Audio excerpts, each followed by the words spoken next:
Okay, I'd like to move on to a really common solution that was identified: more education and engagement, often starting early with children so that they would develop anti-littering values that extend into adulthood.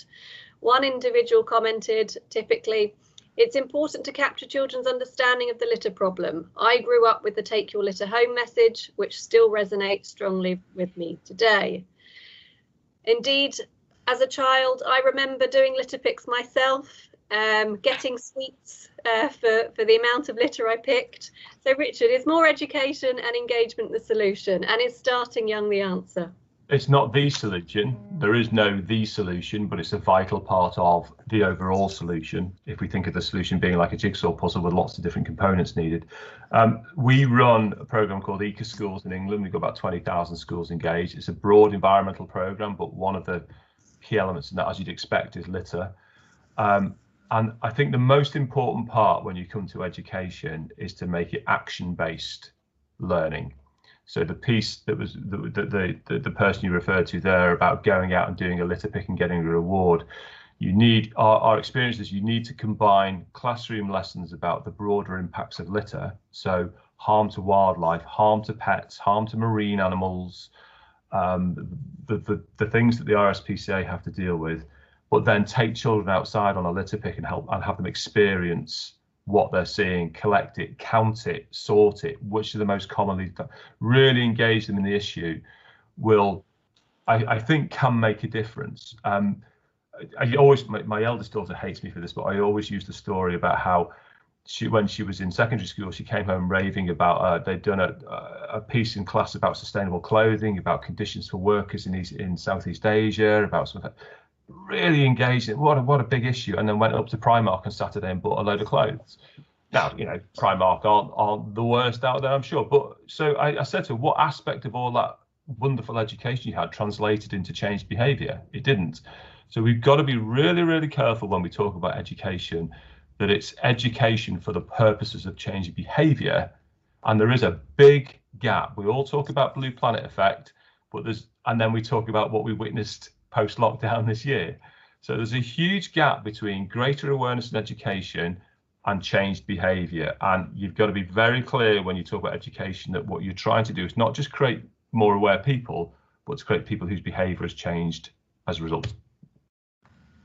Thank you. Anyone else can I invite to come in there?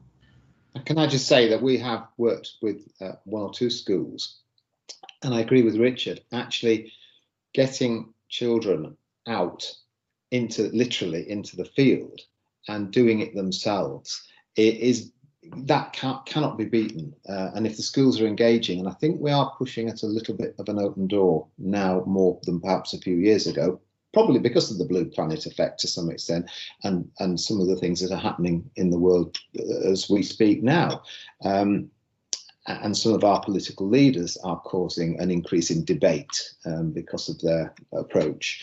So I think in a way, this is a very good time to do this and to be engaging. We have little Friends of Roundhay Park within our organisation. We do organise litter picks for the very smallest children. Whether that's a little bit too early, I don't know. Whether it's ever too early, I don't know. But I do remember as a child getting in trouble from my mum because I could not drop litter. So when she went through the pockets of my school blazer, she knew exactly how many sweets I'd eaten, and it was always too many. But that was because of that you don't drop litter, the training I had as a child from my. It's not just schools, it has to come from parents as well. And if the parents don't think dropping litter is a problem, then the children won't. So I think it's a very holistic thing that we need to look at here.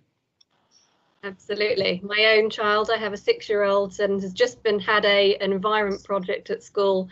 Now heard about the dangers of litter to hedgehogs, and got an award because he immediately then started a litter pick group in his school grounds, and subsequently won't use plastic straws in any place we go. So it's a thumbs up from me.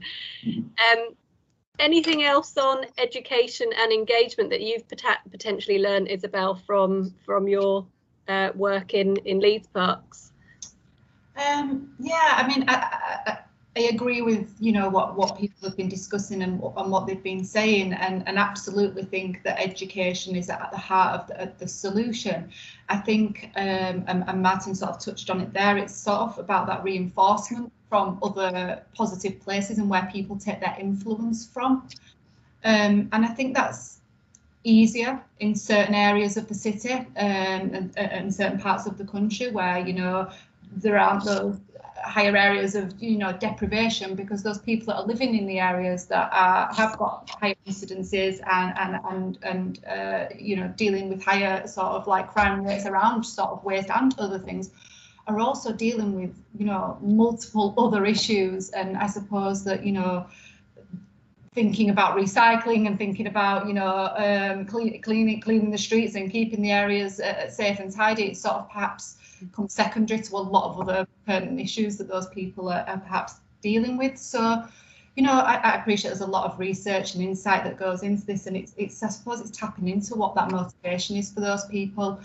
And a bit like Richard said, it's just not, it's, you know, it's not one approach, it's a combination of different things: consultation, education, you know, that service infrastructure and the changes to that, you know, some form of enforcement to reinforce those messages, all have to sort of work together to sort of elicit sort of the results that we're wanting to see. I think, you know,